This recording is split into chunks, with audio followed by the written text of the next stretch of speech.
Hi, welcome to Sissy Jam Flat Glass Presents Reflections, where we talk to acclaimed designers talking about the past, present, and future of design. Today we have with us very acclaimed architect Sonali Bhagwati from Design Plus Architecture. Let's know from her journey into design and what ignited her passion to come into this field. Welcome. Thank you, Imani, and a pleasure to be here. Architecture, getting into architecture is a long story. Right. Of course, it started with the fact that I didn't think of being anything but an architect. Wow. So there was no other profession that even sort of came near architecture, even without knowing what architecture was all about. Right. So I decided to do sciences in school, Right. only so that I could get into architecture. I hated every minute of it. And then after my school, when I started applying for architecture schools, I only applied for architecture schools, you know. Right. And I applied first at the Baroda school, and I went there for the entrance exam. Right. And the entrance exam was all about physics, chemistry, and math. And everything that I hated, you know. I said, oh my God, this cannot be happening to me again, you know. Right. This is what I want to get away from. Yeah. And so we were very close to Ahmedabad. So I was with a girlfriend and we said, okay, why don't we just hop across to Ahmedabad, you know. Right. So we got into a local state transport bus and bought a 15 rupee bus ticket. Yeah. And we went to Ahmedabad, and from the bus station went directly to Sept. And I still remember walking into Sept, and I just stood there and I said, wow. Yeah. This is where I want This to is be. where I don't only not want to study architecture, Yeah. but I want to study it right here. Right. And that is the biggest tribute to B.V. Doshi, that he could really awe a 17-year-old Absolutely. and getting to study architecture with passion. Right, right. So taking a step back, like you talked about how you got into it, but was there a pivotal moment where in your childhood where you came to this conclusion that architecture is for me? How did it become so strong? You know, I come from a family of overachievers. Right. My father and his brothers each sort of excelled in what they were doing. And they were all sort of at the top of the class and top of the profession and whatnot. Yeah. I have two elder sisters, one a lawyer, a very, very famous and one of those top lawyers. Right. And I have another sister who's a pediatrician, who's a doctor. Right. Again, at the top of her profession. Right. So they are all sort of very academic. So we were a very academic family, you know. Right. Right. And I think I was a black sheep because at no point did I ever even aspire to be like them. Right. Right. So I loved art. And even in school, even as a child, I used to, do a lot of painting. Right. I used to sit up all night and do these oil pastel paintings and things like that. Yeah. And I used to go to Triveni Kala Sangam. Okay. And I would do art over there, art classes. But at the same time, I think Triveni was a very beautiful place because we used to be in this large room with all the senior artists. Right. And it was a place where today people like Vasundhara Tiwari and all who are really top artists were painting over there. So we would go walk around. They would come and see what we were doing, tell us what to do. We would walk around and talk to them about their painting and their thought and what it meant and, you know, the techniques and everything. So I think art sort of just got into me, you know.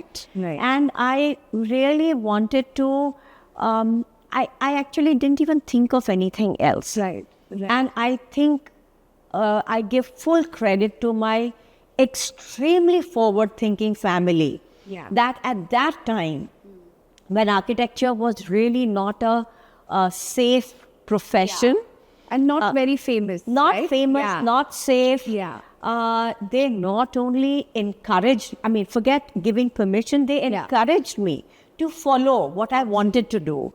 And I went to SEPT, which was, like the bohemian haven at that time. Yeah. And a lot of parents would come there, be horrified and take their daughters away. Oh. Instead of that, my parents were traveling. Yeah. When I went to SEPT, I fudged their signature on the entrance form and I applied and I got in. Right. And they were full on with me, Right. So I think their encouragement to follow my dreams. Right. The only thing that they ever told me was that whatever you do, you make sure you do it well. Absolutely. And don't ever think that this is sort of, I have any fallback. He said, because you don't have a fallback. We've got nothing to give you. So what you do for yourself is your fallback. Great. I think that was a great move forward for us to also get Sonali Bhagwati into this profession. And we absolutely loved it. Okay. So this was about art, how it kind of pushed you forward. How did you form an emotional connection with built forms? Because that would be a different ballgame altogether.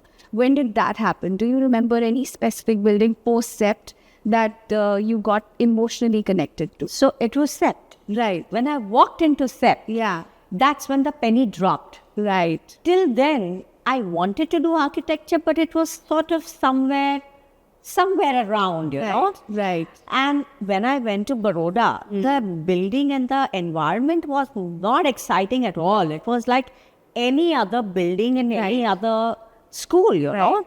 So, but coming into SEPT and just standing there, Yeah. it just completely moved me. Right. And that's when I understood what architecture meant. Absolutely. Absolutely. So I think that was when the penny dropped. Right. So after years of practice, after learning at SEPT and then practicing, when was the time that it came to formation of Design Plus Architecture? You know, we started way back in the late 80s. Right. And we formed Spazio Design. Right. Which was always a small boutique firm and more as a design firm, you know. In 2010, we merged with our Sorab's and my very old friend Mohit Gujral, Right. who was stepping out of formal architectural practice. Right. And we sort of merged Spazio and his firm and formed the combined entity as it stands today, which is Design Plus Architecture. Sure. And that's when the format of the firm that is today came into being. Right. Because otherwise, till then, Spazio was always a very small boutique firm. You know? Yeah. So how did you define the typology of work you wanted to do? Did you have a specific design language which people came to you for? How was that going? You know, we grew up in a environment of modernism. Right. Because the architecture school that I went to, SEPT, was a manifestation of the modern movement in architecture. Doshi, who was my mentor and my muse and my guide and my friend and everything. Right. He was a pupil of Corbusier, who was one of the masters of modern architecture. Absolutely. So we grew up in that whole, sense of education, and that environment, and that greatly influenced us. Okay. And we started with a practice which obviously emulated our mentors, you know. So we started with a lot of very modernistic architecture, and we still continue to do so. Absolutely. However, when we stepped into the realm of interiors, I realized that interiors cannot be so rigid. Right. You know, interiors is a lot more than an architectural style. Absolutely. It is an amalgamation of so many things. And most importantly, the user who's going to be inside that space. Yeah. And to make the user comfortable, to address the aspirations of that user is very, very important, you know. So eventually, as we went along in the practice, while we still continued to, I would say, predominantly follow the modern style, Right. I also learned a lot about many other styles. And I think what is important is not to close your mind as a professional, as a designer, as an architect. Every style had its own charm Right. and its own points, why it came about, what did it consist of. And I think to imbibe things from every era and every style is the mark of a true designer. Absolutely. And it's ever evolving, I think. It is ever Yeah. evolving. Right. So you start getting into eclecticism. Yeah. You start getting into combining, different materials and textures and styles and Right. creating things which are completely undefined. Right. You would not define them as modernistic or X or Y or Z. Absolutely. And that's the beauty. Right. And that's the fun, Absolutely. So every time you're evolving, you're creating, and the more you are open to Right. different things, the more your mind will sort of, you need to be able to bend your mind Absolutely. to be able to like something which may be very traditional in a certain way, but can work beautifully in another way. Right, right. Absolutely. That relatability is Yeah, quite yeah. important. So I think putting things together correctly, whether it is architecture or interiors, Right. because interior to me is like an extension of architecture. True. I call myself an interior architect, because we are architects. Yes. And we are looking at an interior from an architectural point of view. Right. Even the way we detail it out, the way we do things is extremely architectural. Right. And that's what I take pride in. Right. I do not call myself an interior designer. Right. So the Because- outside and the inside both matters. Both matter. Yeah. And I think the detailing in an interior is, I wouldn't say equally important. It is even more important than detailing in architecture. True. And today, details can make or break your project. Right. And this is something Mr. Raje always told us. He was, again, one of our professors. True. A very, very good architect, very, very respected architect. Right. And what he told us was that always make sure that at certain stage you stop design Right. and start detailing, because that will determine the quality of your design. So talking about your first project, I would like to know from you, after your design philosophy, where you talked about modernity and modernism, how did you bag your first project and what is the journey so far after that? Which project has been your favorite project after that? Is there one? I cannot say a favorite project, because Right. I think all projects, you invest yourself Absolutely. so much Yeah. that that becomes your life at that moment, you know. Right. And unless that happens, the project will not show it. Right. In fact, I used to always say that my office is my first baby. Right. It was my first born. Yeah. And you need to love it and nurture it. Right. The way you would love and nurture your child. Right. Absolutely. And the more you love and the more you nurture, the better it tends to become. Right. And the same goes for your projects. Right. Right. So I feel that for me, every project, when it is on, is a labor of love. Absolutely. Absolutely. And and unless you actually have that passion for it, it will show eventually. So I think it has to be, every project has to be a place where you would want to go back to. Right. Right. That is what is important. True. So talking about your office, that's a build form which you got emotionally connected to. But like you said, it's also about the users who inhabit it, right? So what is your connection or emotional bond with your team? And how important do you feel is the team in every project? We have moved Yeah. from a very pop and mom industry Right. as architecture Right. to a organized large industry. Right. So today, the projects that we look at are not about the architect. The architect is no longer the master builder. Right. The architect is a master visionary. True. Okay? And the architect is like a composer. So a composer is nothing without the team of musicians that are there.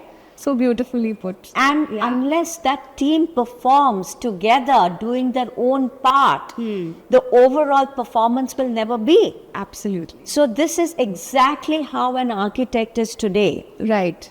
The architect works with several teams. The first and most important is your own team. Right. So whether the team is consisting of the design part, the detailing part, the documentation part, Right. The coordination part, all that is part of your own primary team, True. which is like, I would say, your heart. Right. You know, so if that doesn't work, then you're dead. Right. So that is your heart, your core Yeah. is that. Yeah. Then comes all the other limbs, you know, your MEP consultants and your facades and your lighting and your acoustics and All the collaborators. Right. the entire set of collaborators, which can range from 5 to 15. Absolutely. Yeah. So it's like a symphony that you're creating. True. And your main core is holding it together, Right. which is your own team.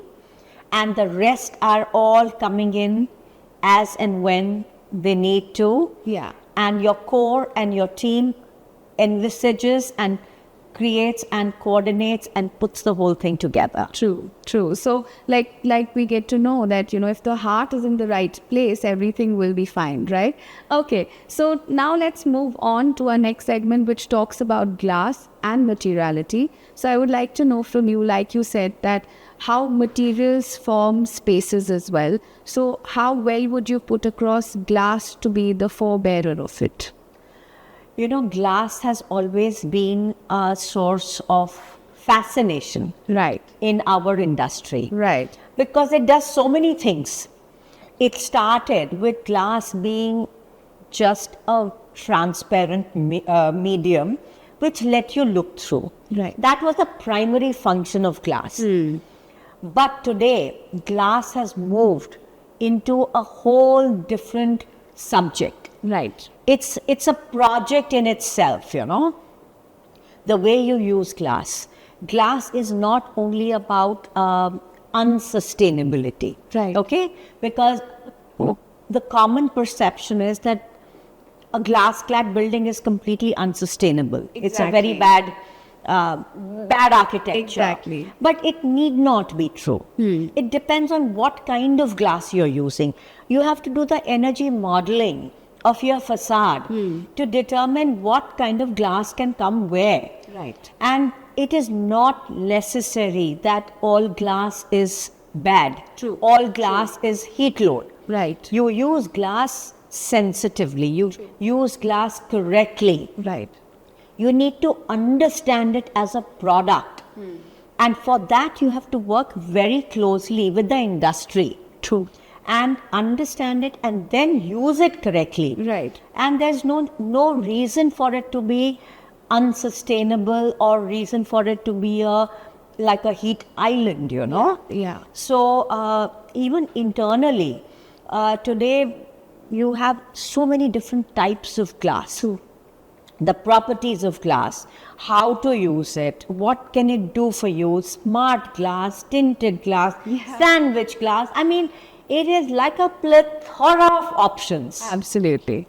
Right, absolutely. So, you know, talking about this project specifically, we are in one of your design projects, which also has extensive use of glass. So, can you run us by how glass is utilized in this project and walk us through the project?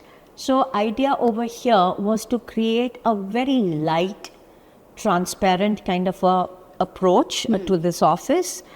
Also because we had a beautiful terrace garden over here too, and we wanted to sort of bring in the garden into the office and vice versa. Okay. So since there was a glass on one side, which was the facade glass, we decided that all spaces within should also react to that. True.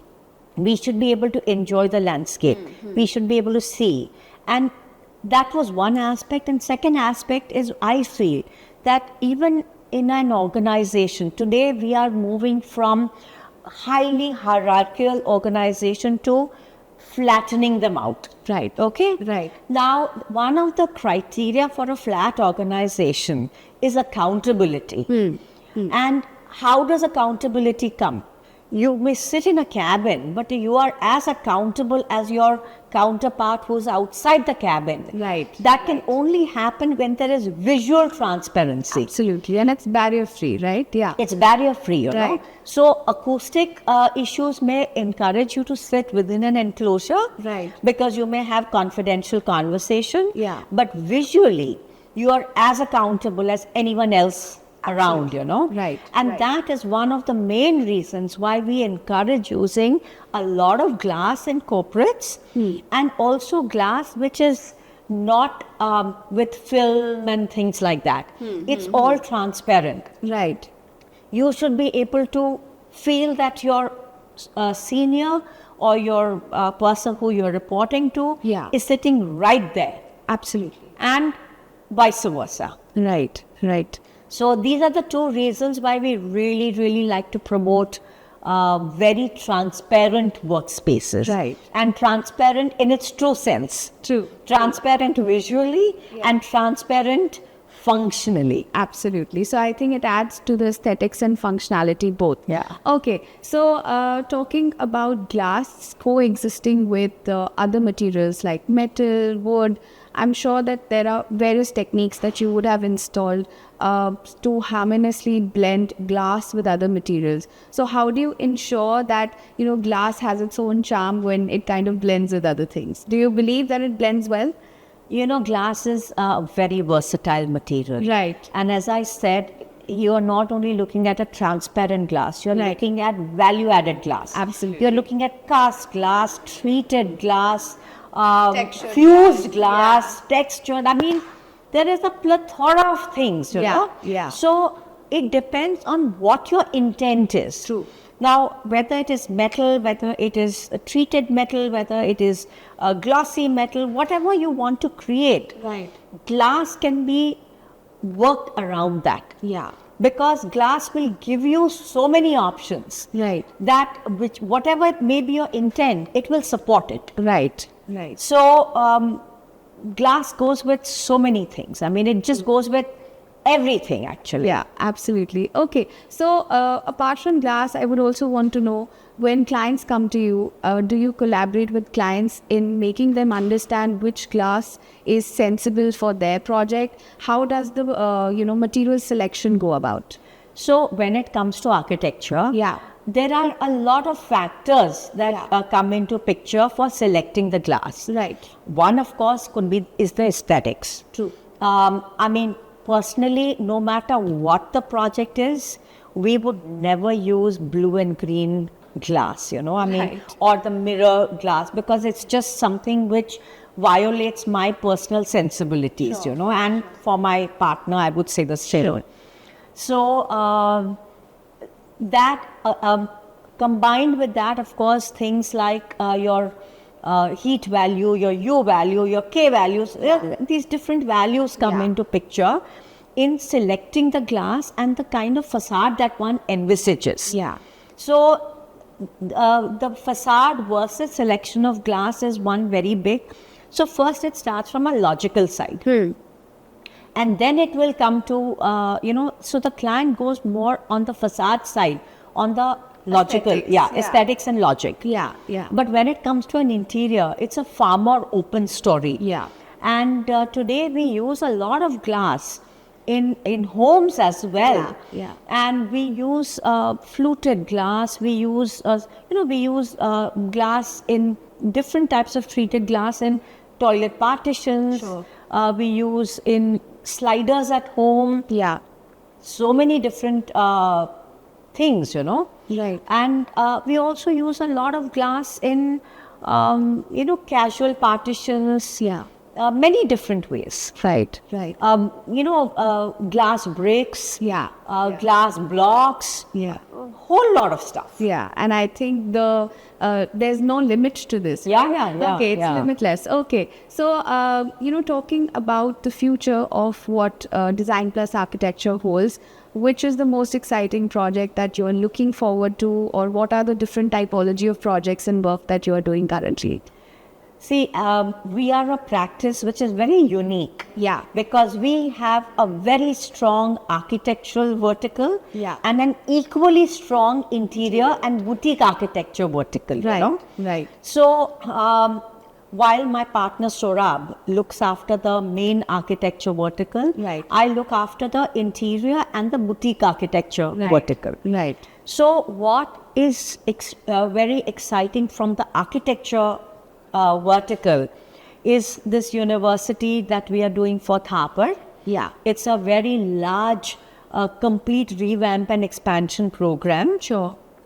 Wherein we started working on it about 5 years ago. Okay. And we have done the hostels for boys and girls, and we have recently completed the learning center, which has actually now won the RIBA award. Right. And also many other international awards. Right. And now we are looking at the phase 3, which was the hostels were phase 1, learning center was phase 2, and now we are looking at phase 3 of Thapar, which is I would say a very unique kind of a project, again a labor of love. Right. But here I would like to actually also compliment our client, Right. who has the vision to let this happen. Absolutely. Because it's not a conventional building. It's the design, architecture approach. Everything is very unconventional. Absolutely. And it takes a lot of courage on the client side. So I compliment Rajiv Vadera Yeah. in letting this happen. Absolutely. And I think if the client's given that freedom of thought, Yes. the project turns out Yes, beautiful, yes, right? yes. Okay. All right. So let's move on to our last and final segment, which is the fun segment, which is Rapid Fire with Sonali Bhagwati. And let's see what she has to say. Okay. All right. So we'll know you a little better. If you weren't an architect, which profession you would have chosen? Though you said that this was the thing that you wanted to I do. would have been an artist. Great. Okay. What is that one design element you never compromise with? Details. Okay. Biggest challenge that you have faced working with glass? Workmanship. Okay. All right. What's your dream project? Have you done it yet, or you're still looking at finding? I am always looking for the new project, the new one. Right. Because for me, every project is a dream project. Absolutely. Because Great. I am so invested Yeah. in my projects Right. that I go sometimes out of sync. Okay. So for me, every project is a dream project, and the new one is what I look forward to. Right, and I we still all will feel be looking I forward feel to. 25 in my mind, and I have the same enthusiasm that I had when I started work at 25. Right, right. And it inspires us all, right? Okay. What advice would you like to give aspiring architects? One of the few things that I would like to tell aspiring architects is what my professor told me. Right. He told us when we joined architecture, when we were first semester at CEPT. Right. Leo Pereira was our professor.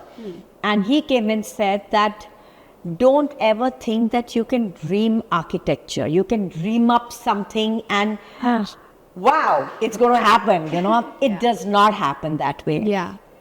Architecture, like all other professions, is 99% hard work to make the 1% imagination possible. Right.